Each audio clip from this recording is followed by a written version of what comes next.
आज कर्जत नगरपालिकेच्या माध्यमातून आणि जिल्हाधिकारी रायगड यांच्या आदेशाने विशेष समित्यांची निवड आणि स्थायी समित्यांच्या निवडीचा आज जो काही कार्यक्रम होता तो आज कर्जत नगरपालिका सभागृहामध्ये राबवण्यात आला होता। जे काही सत्ताधारी पक्ष आहे यांनी विरोधी पक्षाला डावळून त्यांचा मनमानी कारभार सुरू केलेला आहे या कर्जत नगरपालिकेमध्ये, याचं आज ज्वलंत उदाहरण या सभागृहामध्ये आम्हाला जाणवलं।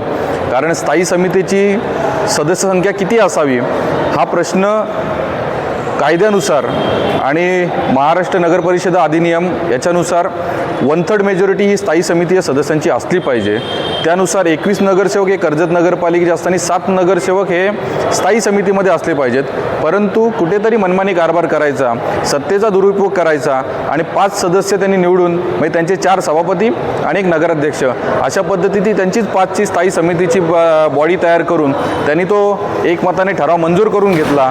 तो ठराव त्यांनी पारित करून घेतला आणि विरोधी पक्षाला कुठल्याही पद्धतीचा विचारात न घेता एक मनमानी कारभार या कर्जत नगरपालिकेमध्ये सुरू झालेला आहे।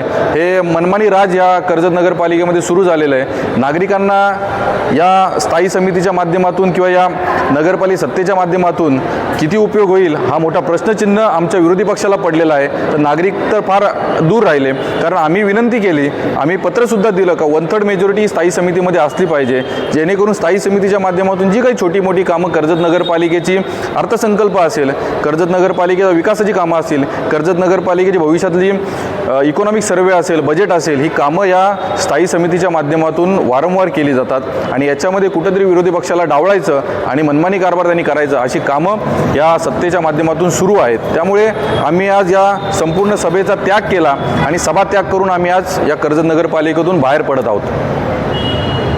संकेताला एकंदरीत आपण जो सभात्याग केलेला आहे त्याच्यानंतर चित्र जर बघितलं त्याच्यामध्ये नागरिकांचं काय नुकसान?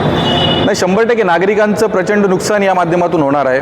कारण स्थायी समिती आणि नगरपालिका याच्यामध्ये जर विरोधी पक्षाला विचारात घेतलं नाही तर मनमानी कारभार होणार, त्यांना जे पाहिजे तीच कामं होणार, मलईची सगळी कामं होणार आणि बाकी नागरिकांच्या उपयोगाची कामं होणार नाहीत असं आमचं स्पष्ट मत यातून व्यक्त होतं आहे। कारण नगरपालिकेमध्ये जे निवडून आलेले नगरसेवक आहेत यांनाच विचारात घेतलं जात नाही आहे, तर बाकी तर नागरिक, सामान्य नागरिक तर फार दूर राहिला आहे सगळ्या गोष्टींपासून।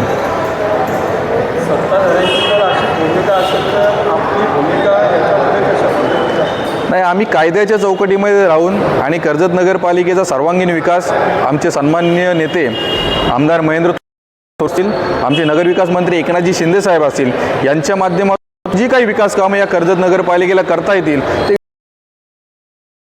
ते कारभार या कर्जत नगरपालिकेमध्ये सुरू केलेला आहे। त्यामुळे विरोधी पक्षाला विचारात घेणे त्यांचं काम होतं।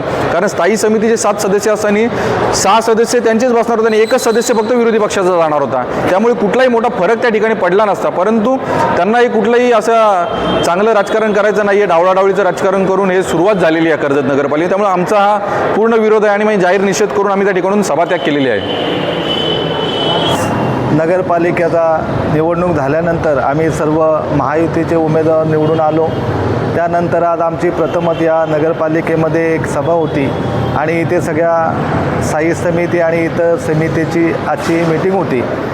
या मीटिंगमध्ये नियमाप्रमाणे नगरपालिका, नगरपरिषद आणि औद्योगिकरण 1965चा अधिनियमाच्या अनुसरून 64चा ब या नियमानुसार स्थायी समितीमध्ये निवडून आलेल्या नगरसेवकांपैकी 1/3 असायला हवे होते, म्हणून आमची मागणी 7 अशी होती आणि ती मागणी आम्ही सभागृहाला विनंतीपूर्वक केली होती।